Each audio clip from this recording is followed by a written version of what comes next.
This is just me. Good afternoon and welcome to the City of Rapid City's Legal and Finance Committee meeting for Wednesday, May 2nd, 2018. I'd like to start the meeting with the roll call and determination of quorum. Please, Stacy.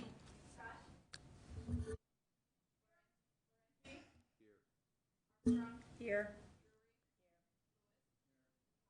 Thank you. Now's the time to adopt today's agenda as presented, unless any committee member has a change or modification or addition. If not, got a motion by Drury to adopt today's agenda as presented, second by Armstrong. Any further discussion? Seeing none, all in favor? Aye. Any opposed? The agenda has been adopted. Now's the time for general public comment. This is a time for any member in the audience to address the seated committee members today on any item currently not on today's agenda. I have no speaker request forms. Am I missing anyone in the audience for general public comment? Seeing no one, we're going to move on to public comment for consent items. Today's consent items are items 1 through 12. If there's any member in the audience that would like to talk to the seated committee members on the consent items 1 through 12, I currently have no speaker request forms. Am I missing anyone? Seeing no one, public comment is now closed. I will entertain any item on the consent calendar to be considered separately, or if no members have any items to be considered separately, I'll entertain a motion to approve consent calendar 1 through 10. Chair recognizes Alderwoman Armstrong. I'd like to pull 10, please. Number 10. Anyone else? Chair recognizes Alderman Laurenti. Thank you, Chair. Item number 12, please. Item number 12. Anyone else?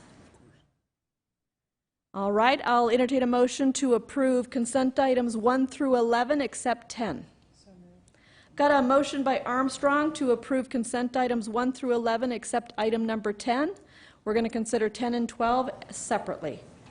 All in favor? Aye. Any opposed? Motion carries. Item number 10.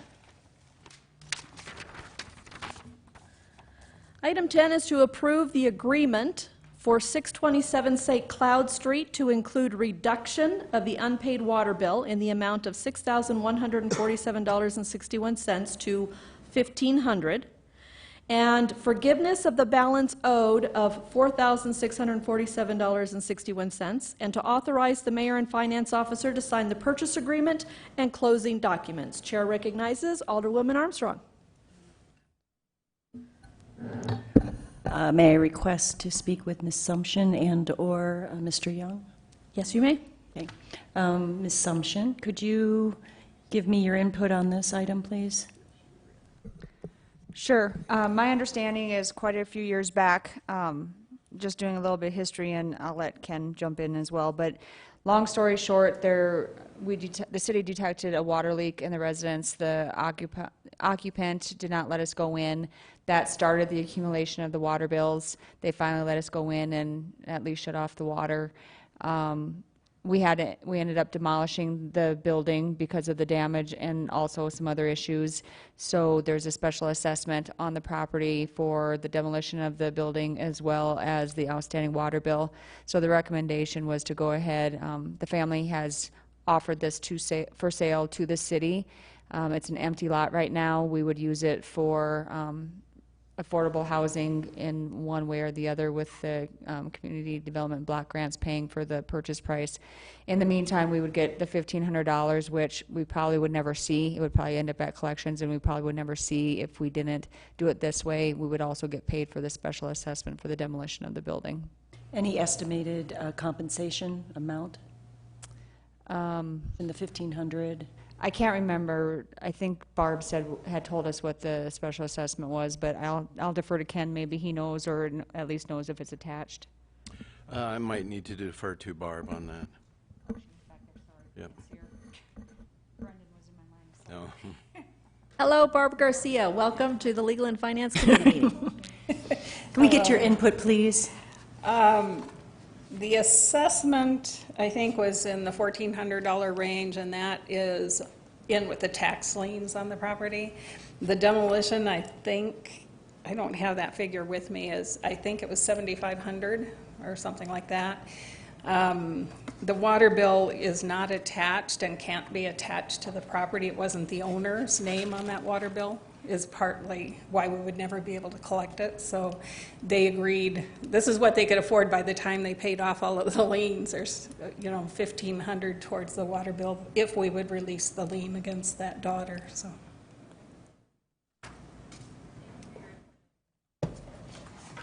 Any further discussion? I'll entertain a motion. Move to approve. I've got a motion by Drury to approve item number 10, second by Laurenti. Any further discussion? Seeing none, all in favor? Aye. Any opposed? Motion carries.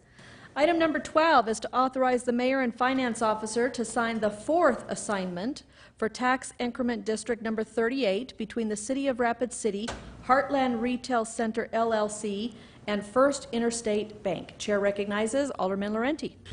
Thank you, Chair. I just wanted to point out a couple of things. This was not something that had my favor or my vote when it was reapproved, I don't know how many times, but just the fact that the agenda item says we're signing our fourth assignment, and we're talking about district number 38. That tells you how old this TIF is. It's been sitting out there. It's not fully developed. It's not fully paid, and it's a problem.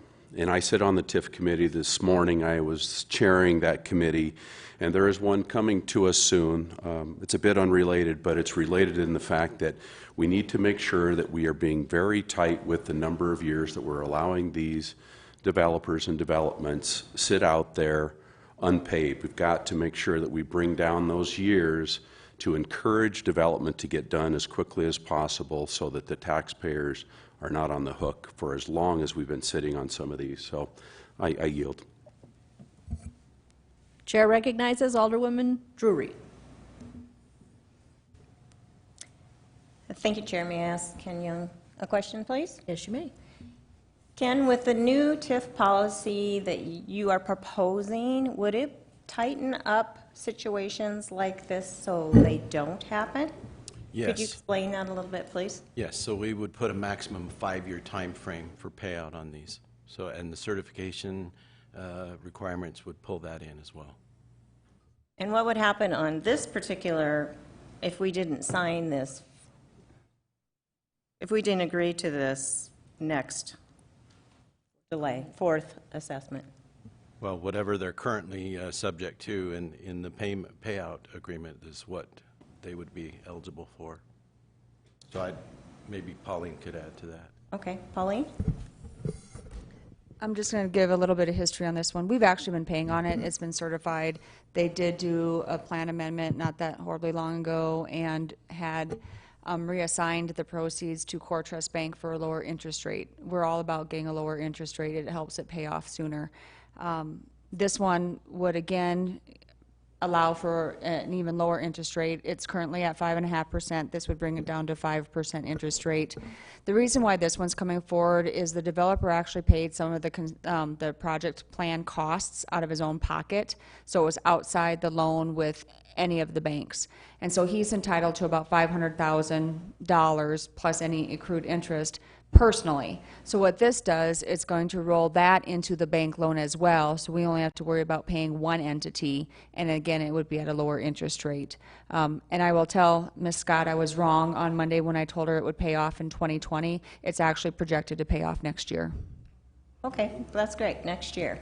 All right, thank you, I yield. Thank you. Any further discussion?